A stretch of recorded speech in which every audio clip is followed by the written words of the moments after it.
আসসালামু আলাইকুম। আপনারা সবাই কেমন আছেন? আশা করি ভালো আছেন। আমিও আল্লাহর অশেষ রহমতে ভালো আছি।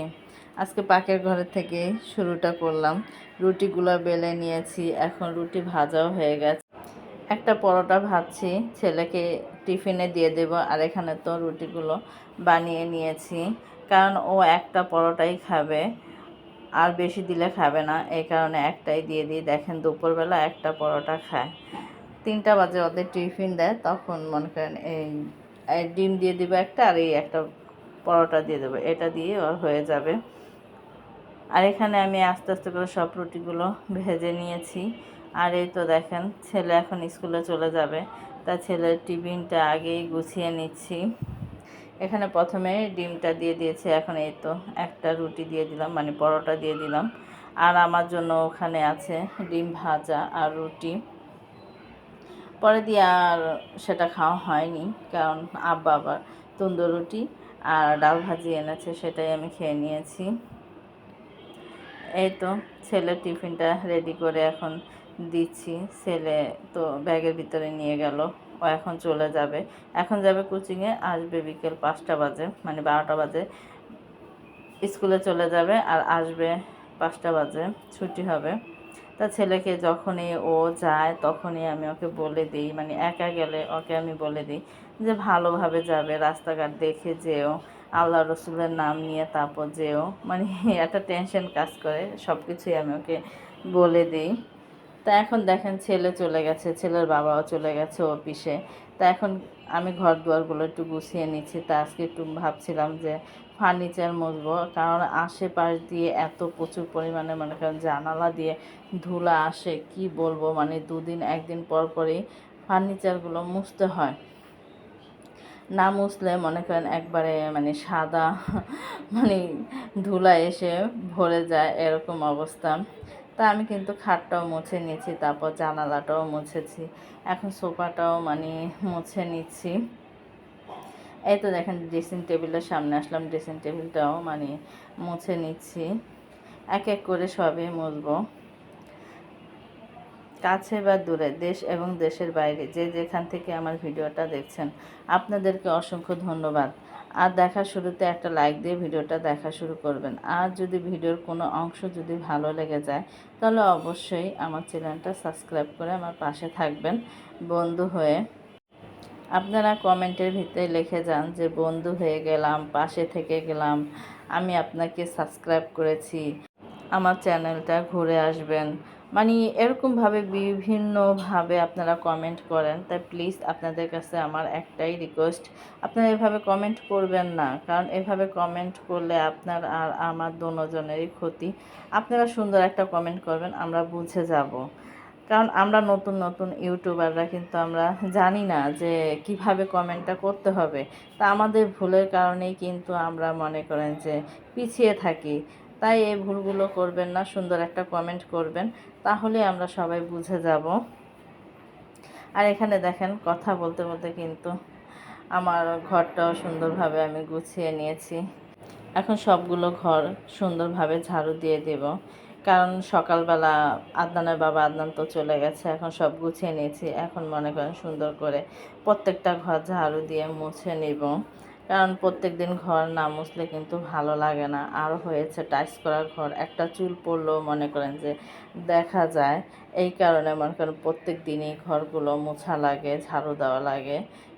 কি বলবো, টাইলস করা ঘরে আমার মনে হয় কাজ আরও বেশি থাকে। আর এমনি মানে টাইলস ছাড়া ঘরে কিন্তু মনে করেন যে বোঝা যায় না, একটা ময়লা পড়লেও বোঝা যায় না, কিন্তু টাইলস করা ঘরে মানে আমাদের টাইলসটা এরকম, মানে একটা চুল পড়লেও বোঝা যায়, এরকম অবস্থা। আর কিন্তু মানে পরিষ্কার করে রাখলে কিন্তু খুব সুন্দর লাগে, ভালো লাগে। আর আমার কাছে ভালো লাগে পরিষ্কার থাকলেই সব কিছু ভালো লাগে, দেখতেও সুন্দর লাগে। এই তো বারান্দাটাও সুন্দর করে মুছে নিয়েছি। আমাদের দুইটা মানে বেডরুম আর একটা ডাইনিং রুম, এই তো রুমের ভিতরে এসে পড়েছি। তা আমি এই রুমটা মুছেও আমার পাশের রুমটাও আমি মুছে নেব, ডাইনিং রুমটাও মুছবো। প্রতিদিন সকালে কিন্তু আমি এভাবে কাজগুলো করে নিই, না তো আমার ভালো লাগে না। আর মনে করেন যে সকালবেলা এই কাজগুলো করে তারপর গোসল করে তারপর আমি নাস্তা খাই। এটা আমার অভ্যাস হয়ে গেছে। মানে কাজগুলো সেরে মানে গোসলটা করলে মনে হয় কি শরীরটা পাতলা হয়ে গেছে। তারপর মনে করেন যে আমি আবার কিছু টুকিটাকি সেলাইয়ের কাজও করি, মেশিন আছে আমার ঘরে। তখন আমি কাজটা করি রিল্যাক্সে, আমারও তো মানে খারাপ লাগে না, ভালোই লাগে তখন যে সকালে ঝামেলা শেষ, এখন আমি রিল্যাক্সে আমি কাজ করতে পারছি, আবার ভিডিও করি। মানে বসে থাকি না, একটার পর একটা নিয়ে আছি, এই অবস্থা। এই তো আপনাদের সাথে কথা বলতে বলতে আমি ঘর দুয়ার সব কিছু আমি গুছিয়ে নিলাম। এই তো আমার ঘরটা সুন্দর পরিষ্কার করে নিয়েছি। এখানে স্ট্যান্ডটা, এই স্ট্যান্ড রেখেই আমি কিন্তু ঘরটা মুছেছিলাম। তো এখানে আবার একটু ভাঁজ করে রেখেছি, সেটা রয়ে গেছে। এখানে আব্বা আবার ওই যে বললাম যে দেখেন কত রুটি আছে, তারপর আবার মানে তন্দুর রুটি আর ডাল ভাজি এনেছে, তো সেটাই খাচ্ছি।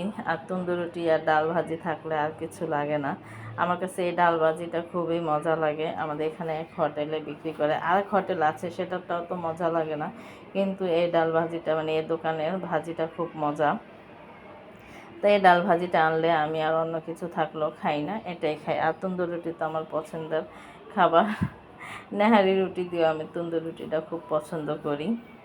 এখানে দেখেন আমি আবার দুপুরবেলা আসলাম একটু বারান্দায়, দেখি বাচ্চারা চিল্লাচিল্লি করছে। তা ভাবছিলাম যে কি করছে দেখি, তো পরে এসে দেখি যে খেলা করছে। তা মাশাআল্লাহ বাচ্চাগুলো খেলছিল, ভালোই লাগছে। মানে ওদেরকে দেখলে আমার না ছোটোবেলার কথা মনে পড়ে যায়, আমরা তো এভাবে খেলেছি। এই তো দেখেন ওরা খেলছে এখানে। তো এই খেলাটার নাম জানি কি ভুলে গেছি, আমারও তো মনে নেই। তা দেখেন কোথায় গিয়েছে। আর আমাদের এই গল্লিটা বুঝছেন, মানে কিছুক্ষণ পর পরে ফেরিওয়ালা আসতেই থাকে, এই মুরগি এলা, তারপর তরকারি এলা, ফল নিয়ে অনেক রকমের মনে করেন জিনিস নিয়ে, সিরামিক্স নিয়েও মনে করেন এই আমাদের এই গল্লির ভিতরে আসে। তা পোলাপানগুলো খেলছিল, রিক্সা নেই তো এই কারণে মনে করেন ওরা আবার সুন্দর খেলতে পারে।